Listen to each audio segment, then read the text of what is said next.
आणि आता एक नजर टाकणार आहोत 10च्या 25 मोठ्या बातम्यांवर। अबकी बार भाजप तडीपार करणारच। आजपर्यंत एवढा खोटारडा पक्ष जन्माला आला नव्हता। भाजपने केवळ काँग्रेसच्या काळातील योजनांचं नामांतर केलं। उद्धव ठाकरेंचा भाजप नेत्यांवर हल्लाबोल। 2024 ची निवडणूक भाजपच्या विजयासाठी नव्हे तर भारताच्या विजयासाठी आहे। नागपुरातल्या कार्यक्रमात उपमुख्यमंत्री देवेंद्र फडणवीसांचं वक्तव्य। सोनिया गांधींना विरोध केला, मग त्यांच्या सोबतच सरकार बनवलं। विरोधानंतर 4 महिन्यातच सोनिया गांधींसोबत सरकार बनवलं होतं। अजित पवारांचं नाव न घेता शरद पवारांना टोला। आम्ही 60च्या पुढे गेलो, 70 झाल्यावर संधी मिळणार का? अजित पवारांकडनं मनसरमधल्या सभेत खदखद व्यक्त। तर वडीलधाऱ्यांनीही आम्हाला मुभा दिली पाहिजे, आम्हाला मुभा कधी मिळणार? 70च्या पुढे अशा शब्दात अजित पवार यांनी शरद पवारांवर नाव न घेता निशाणा साधला।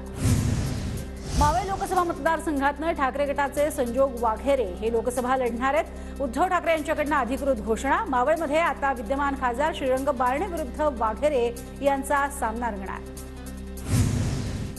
शिरूरमध्ये अजित पवार, दिलीप वळसे पाटील आणि शिवाजीराव आढळराव पाटील यांचा एकाच गाडीतनं प्रवास। अजित पवारांच्या आढळराव पाटलांच्या संस्थेलाही भेट। आढळराव पाटील राष्ट्रवादीकडनं शिरूर लोकसभा लढण्याची शक्यता। मला खासदार केलं नाही तर राज्यपाल करतील, कोणती जबाबदारी मिळेल या प्रश्नावर हिंगोलीचे खासदार हेमंत पाटील यांचं मिश्किल उत्तर।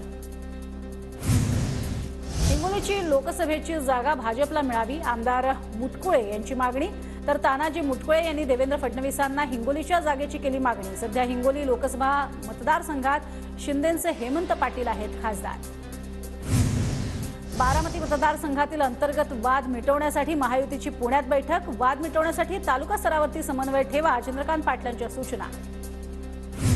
माझ्या उमेदवारीचा कोणता संभ्रम नव्हता, माझी उमेदवारी निश्चित। काही लोकांच्या वक्तव्याला पक्ष महत्त्व देणार नाही, भावना गवळींची। अप्रत्यक्षपणे संजय राठोडांवर टीका। एकनाथ खडसेंची अवकात काय, त्यांची लायकी काय? मुक्ताईनगरचे शिंदे गटाचे आमदार चंद्रकांत पाटील यांचा एकनाथ खडसेंवर निशाणा।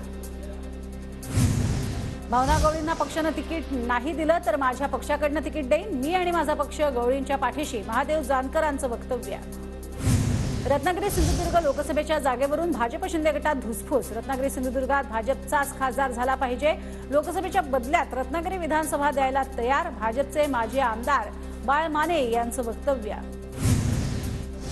शिर्डीमधील शिव परिसरात 75 लाख रुपये खर्च करून बांधलेली इमारत साईबाबा संस्थानला दान। बेंगळुरूमधील माकम कुटुंबाकडनं गरजू विद्यार्थ्यांच्या शिक्षणासाठी दान। दानशूर साई भक्तांचा संस्थांच्या वतीनं सत्कार। मराठा आरक्षणाविरोधात हायकोर्टात जनहित याचिका, लवकरच सुनावणी अपेक्षित। निवडणुका डोळ्यासमोर ठेवून आरक्षण दिल्याचा याचिकाकर्ते भाऊसाहेब पवार यांचा आरोप।